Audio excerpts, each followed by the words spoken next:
Assalamualaikum warahmatullahi wabarakatuh. Kami salah satu perwakilan kelompok akidah akhlak di kelas 1145 akan membacakan dan menjelaskan hasil PPT kami mengenai adab berpakaian, adab berhias, adab perjalanan, adab bertamu, dan adab menerima tamu dalam agama Islam. 1. Adab berpakaian menurut Islam. Pakaian adalah kebutuhan pokok bagi setiap orang sesuai dengan situasi dan kondisi di mana seseorang itu berada. Sedangkan menurut istilah, pakaian adalah segala sesuatu yang dikenakan seseorang dalam berbagai ukuran dan model yang berupa baju, celana, sarung, jubah, dan segala sesuatu yang memiliki tujuan umum dan khusus. Nah, tujuan bersifat khusus adalah fungsi pakaian sebagai nilai keindahan yang disesuaikan situasi dan kondisi pemakainya. Sedangkan tujuan bersifat umum artinya fungsi pakaian sebagai pelindung dan penutup tubuh kita. Sesuai dalam Quran Surat Al-A'raf ayat 3 yang artinya, "Wahai anak cucu Adam, pakailah pakaianmu yang bagus pada setiap memasuki masjid, makan, dan minumlah, tetapi jangan berlebihan. Sungguh Allah tidak menyukai orang yang berlebih-lebihan." Islam mengajarkan kepada kita untuk memiliki akhlak mulia, tak terkecuali dalam berpakaian. Oleh karena itu, makna dari adab berpakaian adalah tata cara berpakaian yang baik dan benar sesuai dalam tata syariat Islam. 2. Bentuk adab berpakaian. Yang pertama, memakai pakaian yang menutup aurat, baik laki-laki maupun perempuan. Aurat laki-laki dari pusat hingga lutut, sedangkan aurat perempuan adalah semua anggota badannya kecuali muka dan kedua telapak tangan. Khusus bagi perempuan, hendaknya memakai hijab atau kerudung yang menutupi kepala, tengkuk, leher, dan dadanya. Yang kedua, bagi perempuan hendaknya memakai pakaian yang longgar, lebar, dan kainnya tebal. Yang ketiga, laki-laki tidak boleh memakai pakaian yang menyerupai perempuan, begitu pula sebaliknya. Yang keempat, pakaian yang digunakan bersih, sederhana, dan sepantasnya. Tidak harus yang baru dan tidak boleh berlebihan agar tidak menimbulkan fitnah terutama bagi perempuan. Yang kelima, tidak boleh memakai wewangian atau parfum yang berlebihan sehingga menimbulkan ketertarikan yang berlebihan bagi lawan jenis. Yang keenam, laki-laki tidak boleh memakai pakaian yang terbuat dari bahan sutra dan tidak boleh memakai emas dalam bentuk apapun, baik itu cincin, kancing baju, dan lain sebagainya. 3. Manfaat berpakaian. Setiap muslim diwajibkan untuk memakai pakaian yang tidak hanya berfungsi sebagai penutup aurat dan hiasan, tetapi juga dapat menjaga kesehatan lapisan terluar dari tubuh kita. Kulit berfungsi sebagai pelindung dari kerusakan-kerusakan fisik karena gesekan, kuman, panas zat kimia, terkena sinar matahari, dan lain-lain. Ketika kita akan melakukan ibadah sholat, hendaknya kita memakai pakaian yang baik dan bersih, bukan berarti mewah. 4. Membiasakan adab berpakaian.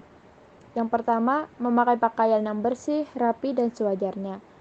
Yang kedua, disunahkan memakai pakaian yang berwarna putih. Jika hendak menunaikan sholat, hendaknya memakai pakaian yang tidak hanya berwarna putih, tetapi juga yang paling bagus. Yang ketiga, dianjurkan untuk berdoa ketika akan memakai dan melepas pakaian. Yang keempat, menggunakan pakaian tidak untuk ketenaran atau kesombongan. Yang kelima, disunahkan memulai memakai pakaian dari anggota tubuh sebelah kanan. 2. Bentuk adab berhias. Dalam Islam, berhias tidak hanya menyangkut pakaian, tetapi menyangkut keseluruhan aksesoris yang menempel pada tubuh, seperti perhiasan, jam tangan, kosmetik atau make up, wewangian, dan lain sebagainya. Bentuk-bentuk adab berhias dalam Islam. A. Berhias hendaknya diniatkan untuk beribadah kepada Allah Subhanahu wa Ta'ala, seperti bentuk rasa syukur kepada Allah atas nikmat dan karunia-Nya. B. Berhias dengan sederhana dan sewajarnya agar tidak mengundang fitnah. C. Hindari berhias atau memakai perhiasan secara berlebihan. D. Tidak boleh berhias menggunakan bahan-bahan yang diharamkan dalam Islam, seperti yang bercampur dengan alkohol, hendaknya memakai bahan-bahan yang halal dan telah disertifikasi MUI. E. Tidak boleh berhias menyerupai lawan jenis. F. Tidak boleh berhias menggunakan simbol-simbol non-muslim seperti orang jahiliyah. G. Tidak boleh menggunakan tato, menipiskan alis, dan mengubah bentuk anggota tubuh lainnya. B. Adab berhias. 1. Pengertian adab berhias. Dalam bahasa, berhias berasal dari bahasa Arab, yaitu tazayyana yatazayyanu, yang berarti memperindah atau mempercantik. Sedangkan dalam Kamus Besar Bahasa Indonesia, berhias diartikan sebagai usaha untuk memperelok diri dengan pakaian ataupun perhiasan yang indah, berdandan, dan bersolek. Menurut istilah, berhias adalah suatu upaya manusia untuk memperindah diri dengan busana, aksesoris, ataupun yang lainnya, sehingga memunculkan kesan indah bagi orang yang melihat dan menambah rasa percaya diri. Adab berhias adalah tata cara berhias yang baik dan benar menurut tata syariat Islam. Jadi, berhias merupakan suatu perbuatan yang dianjurkan selama tidak bertentangan dengan ajaran Islam. Hendaknya dalam berhias diniatkan untuk beribadah dan mencari ridho Allah Subhanahu wa Ta'ala. 3. Manfaat berhias. Dalam berhias, Islam menggariskan aturan-aturan yang harus ditaati. Seseorang muslim atau muslimah dituntut untuk berhias sesuai dengan apa yang digariskan dalam aturan Islam. Berhias secara Islami tidak dilarang. Justru Islam mengajarkan cara berhias yang baik tanpa merugikan diri sendiri. Berhias secara Islami akan memberikan kemaslahatan dalam berbagai aspek kehidupan. Di samping itu, Islam sangat memperhatikan umatnya dalam berpenampilan. Berpenampilan baik dengan berhias secara Islami akan memberikan dampak positif bagi orang lain. Mereka akan merasa nyaman berinteraksi dengan kita sehingga silaturahmi tetap terjaga. Keempat, membiasakan adab berhias. Nilai keindahan dan kekhasan dalam berhias menjadi tuntutan yang terus dikembangkan seiring dengan perkembangan zaman. Untuk dapat berpenampilan baik sesuai ajaran Islam, hendaknya membiasakan diri dalam berhias. Dimulai dari hal-hal sederhana sebagai berikut. A. Membiasakan diri untuk membersihkan badan dengan mandi 2 kali dalam sehari.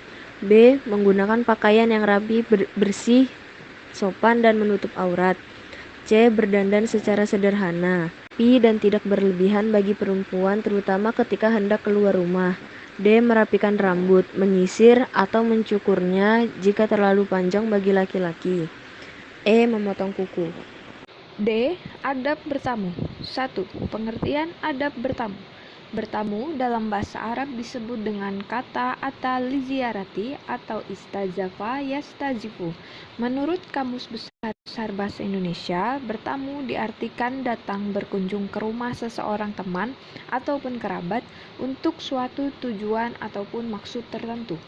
Menurut istilah, bertamu merupakan kegiatan mengunjungi rumah sahabat, kerabat, ataupun orang lain dengan tujuan untuk menjalin persaudaraan ataupun untuk keperluan lain dalam rangka menciptakan kebersamaan dan kemaslahatan bersama. Jika diartikan secara Islam, adab bertamu adalah tata cara bertamu yang baik dan benar sesuai yang diajarkan dalam Al-Quran dan hadis. 2. Bentuk adab bertamu. Sebelum memasuki rumah seseorang, hendaklah orang yang bertamu terlebih dahulu meminta izin dan mengucapkan salam kepada penghuni rumah.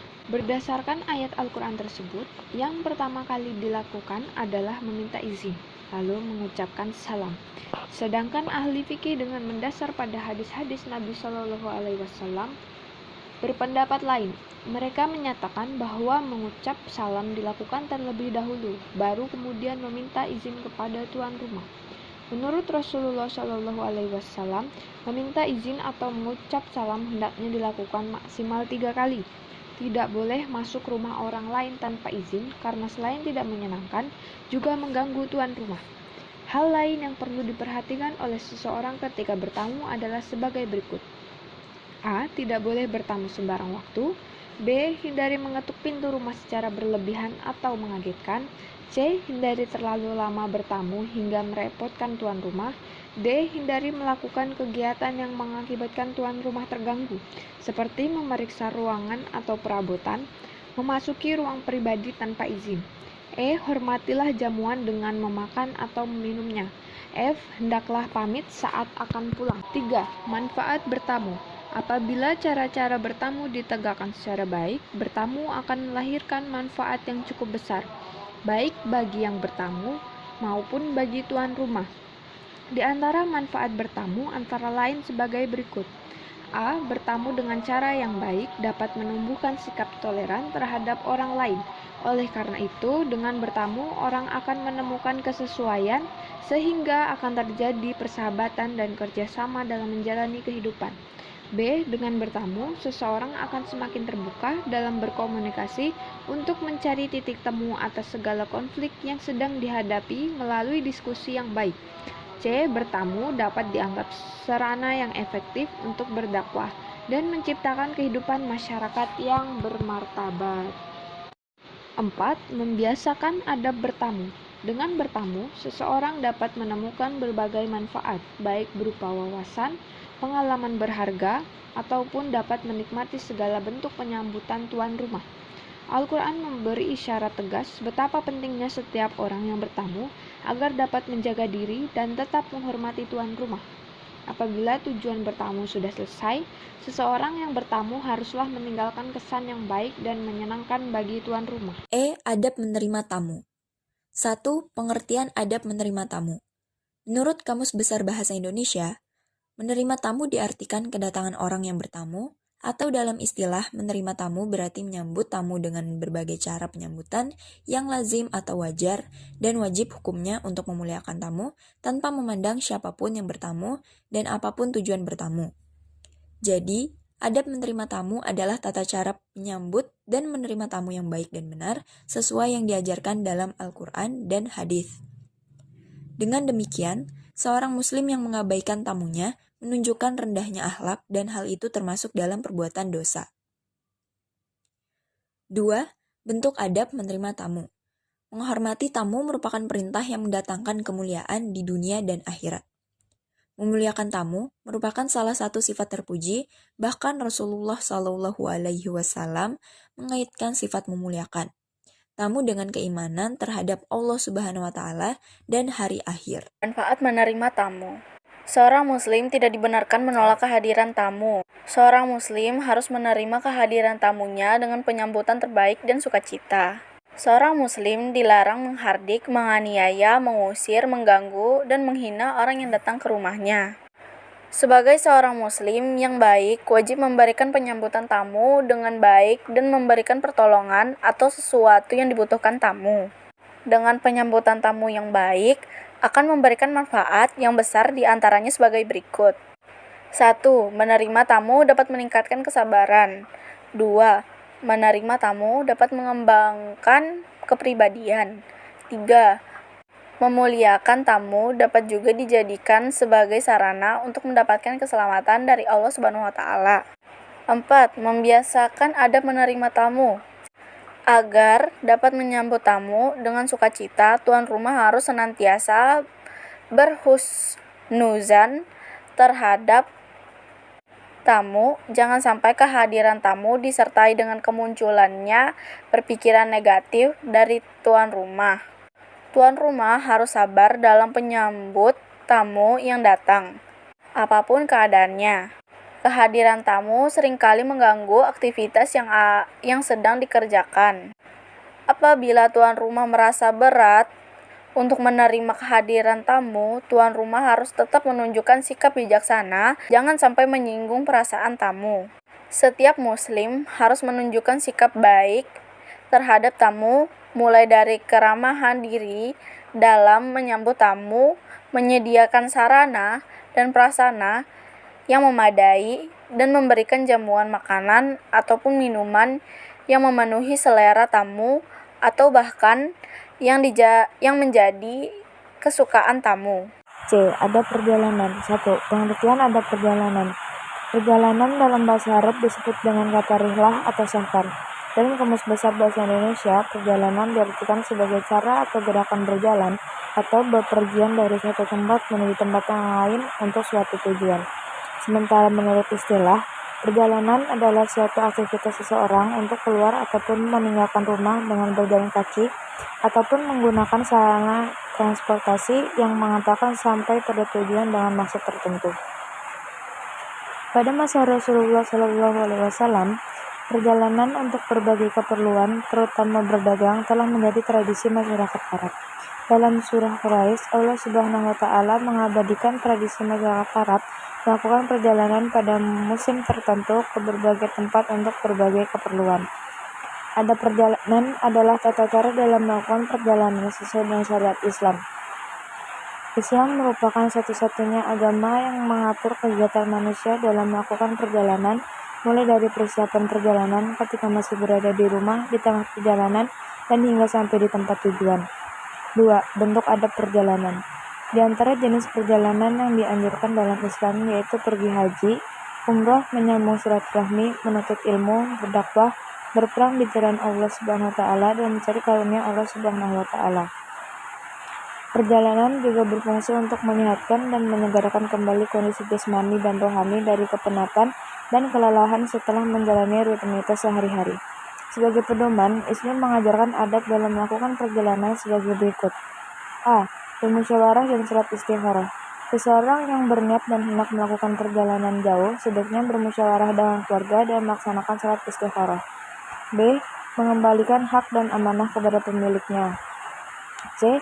Ketika meninggalkan rumah, hendaknya D. Membawa 6 benda yang disunahkan Rasulullah SAW, yaitu gunting, siwak, tempat celak, tempat air untuk keperluan minum, membersihkan semua kotoran yang ada di badan, dan melakukan wudhu. E. Perempuan dilarang bepergian sehari semalam kecuali disertai mahramnya. F. Memilih kawan pendamping yang solih. G. Mengangkat pemimpin rombongan. H. Berpamitan dengan keluarga dan handai tolani. I. Menolong kawan seperjalanan. J. Tidak lama meninggalkan keluarga.